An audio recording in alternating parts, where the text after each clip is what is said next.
নামাজ শুরু করার আগে তিনটি বাক্য পড়ুন, আল্লাহ তাআলার রহমতের দরজাগুলো আল্লাহ তাআলা খুলে দিবেন। ওই সময় আপনি আল্লাহর কাছে যা চাইবেন আল্লাহ রাব্বুল আলামিন কিন্তু তাই দিবেন।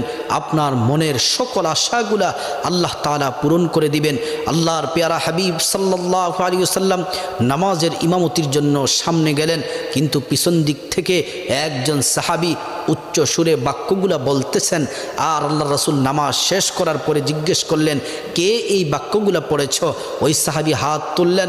আল্লাহ রাসূল বললেন, তুমি এই দোয়া পড়ার সাথে সাথে আল্লাহ তাআলা রহমতের দরজাগুলা খুলে দিলেন। তুমি ওই সময় যা চাইবা দোয়াগুলা পড়ে আল্লাহ তাআলা তাই দিবেন। সকল আশাগুলো আল্লাহ তাআলা পূরণ করবেন।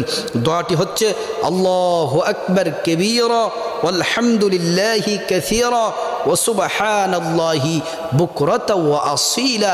এই দোয়াটি পড়ার সাথে সাথে আল্লাহ তাআলা রহমতের দরজাগুলা খুলে দেন।